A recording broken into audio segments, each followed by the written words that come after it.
दोस्तों, देश की सबसे बड़ी पंचायत यानी कि संसद से कमान संभाली है अखिलेश यादव ने, तो उत्तर प्रदेश की राजधानी लखनऊ में कमान संभालने के लिए आगे आ गए हैं शिवपाल यादव यानी कि अखिलेश यादव के चाचा। Deputy CM Keshav Prasad Maurya budget के सहारे कोशिश कर रहे थे समाजवादी पार्टी को घेरने की, लेकिन शिवपाल यादव ने जिस तरह का ताबड़तोड़ जवाब दिया है उससे कहीं ना कहीं हवाइयां उड़ गई हैं डिप्टी सीएम की। क्या कुछ कहा है बताऊंगा आपको। नमस्कार, मेरा नाम हिमांशु मिश्रा है, आप देख रहे हैं 4PM न्यूज नेटवर्क। दोस्तों, आप जानते हैं कि उत्तर प्रदेश में बजट पेश हो चुका है। अब तक का सबसे बड़ा बजट योगी सरकार की तरफ से पेश किया गया है। सुरेश खन्ना ने इस सरकार का आखिरी बजट पेश करते हुए कई बातों का जिक्र किया, जिसका गुणगान भारतीय जनता पार्टी के तमाम नेता भी करने लगे। और डिप्टी सीएम केशव प्रसाद मौर्य कैसे पीछे रह जाते हैं इस मामले में, वो भी तारीफ करते करते समाजवादी पार्टी पर आ गए। क्या कह रहे हैं देखिए। केशव प्रसाद मौर्य ट्वीट करके लिखते हैं, सपा बहादुर श्री अखिलेश यादव और उनके चाचा श्री शिवपाल यादव की साइकिल सबका साथ सबका विकास वाले दमदार बजट से हमेशा के लिए पंचर हो गई है। चाचा भतीजा की हल्की बयानबाजी बेवजह अपना मजाक उड़वा रही है। उनके लिए 2027 से 2047 तक सत्ता के दरवाजे बंद दिख रहे हैं, तो उनकी बेचैनी लाजमी है। उन पर खिसियानी बिल्ली खंबा नोचे वाली कहावत सटीक बैठती है। यूपी की जनता समझदार है, वो जवाब देना जानती है। अब इसके जवाब में शिवपाल यादव क्या लिख रहे हैं देखिए।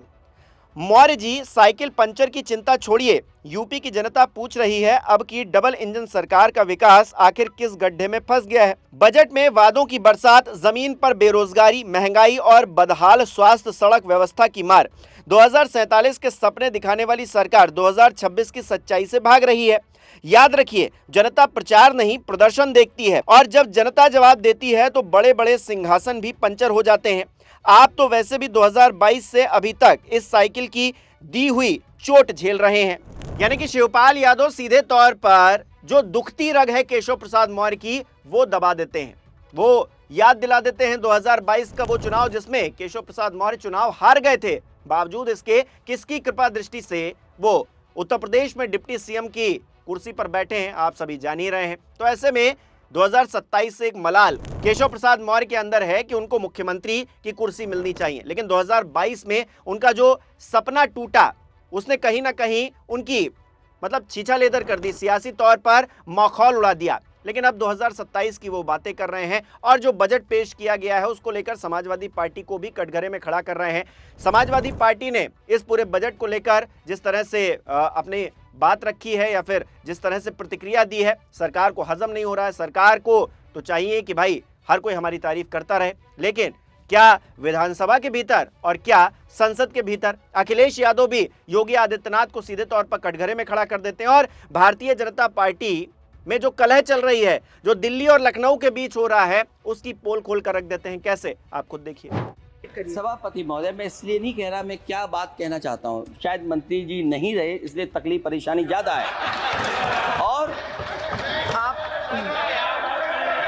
अरे हमारा दर्द नहीं समझोगे, हम आपका दर्द चेहरे से पढ़ते हैं। अच्छा, दर्द मैं बताता हूँ, दर्द मैं बताता हूँ। माननीय सदस्यों से मैं आग्रह कर रही हूँ, सभापति महोदय, दर्द मैं बताता हूँ, दर्द में बताता हूँ। बजट पर चर्चा करिए, प्लीज बजट पर चर्चा सभापति जी, करिए। दर्द में बताता हूँ। देखिए, दर्द बात पहुंचेगी कि नहीं पहुंचेगी। सभापति महोदया, उत्तर प्रदेश से जब से हारे हैं तब से कोई नमस्कार नहीं कर रहा है। तकलीफ वो है आपको। कंप्लीट करिए। वो वीडियो हमने देखा है कि कोई किसी को नमस्कार नहीं कर रहा है, कोई किसी को देख नहीं रहा है। चलिए, धन्यवाद माननीय। और जो अपने आप को बहुत ताकतवर कहते थे, बहुत ताकतवर कहते थे आप अपने आप को, जिसने हराया उसको नहीं ये हटा पा रहे हैं। अब बात समझ में नहीं आई ना। दोस्तों, आज सत्ता की आंखों में आंखें डालकर पत्रकारिता करना मुश्किल हो गया है। हम पर मुकदमों से लेकर चैनल को बंद कराने तक का दबाव बनाया जा रहा है। मुश्किल दौर है, लेकिन हम हार नहीं मानेंगे। इसीलिए 4PM को ज्यादा से ज्यादा ज्वाइन करें और स्वतंत्र पत्रकारिता को जिंदा रखने के लिए जितना हो सके हमारा आर्थिक सहयोग करें। उम्मीद है कि आपके सपोर्ट से ये जंग हम जीत कर रहेंगे। तो अखिलेश यादव सीधे तौर पर वो याद दिला रहे हैं, नमस्कार नहीं किया योगी आदित्यनाथ ने प्रधानमंत्री नरेंद्र मोदी को। तो वो जो कलह है वो नजर आ रही है। और खबर मैं आपको पहले बता ही चुका हूं कि किस तरह से 50 मिनट तक पंकज चौधरी भाषण देते हैं, प्रधानमंत्री नरेंद्र मोदी की तारीफों के पुल बांधते हैं, लेकिन योगी आदित्यनाथ का नाम तक नहीं लेते हैं। और जब बजट की भी बात होती है तब भी योगी आदित्यनाथ का नाम नहीं लेते हैं, कहते हैं डबल इंजन सरकार में मोदी जी सब कुछ कर रहे हैं। अच्छा बड़ी गजब की बात है। भारतीय जनता पार्टी के भीतर जो परिस्थितियां बन रही हैं, दिल्ली और लखनऊ के बीच जो लड़ाई हो रही है, उसका ये नमूना है। लेकिन शिवपाल यादव ने जिस तरह से केशव प्रसाद मौर्य को ये जवाब दिया है, कहीं ना कहीं उनको बुरा तो लगा ही होगा। आपको क्या लगता है कि सियासी जो खींचतान है उसमें कौन आगे कौन पीछे? कमेंट करके जरूर बताइएगा। इस वीडियो को लाइक करना, शेयर करना मत भूलिएगा। हमारे चैनल को सब्सक्राइब नहीं किया है तो वो भी जरूर कीजिएगा। आप हमें सहयोग भी कर सकते हैं ज्वाइन बटन पर क्लिक करके। बहुत बहुत धन्यवाद।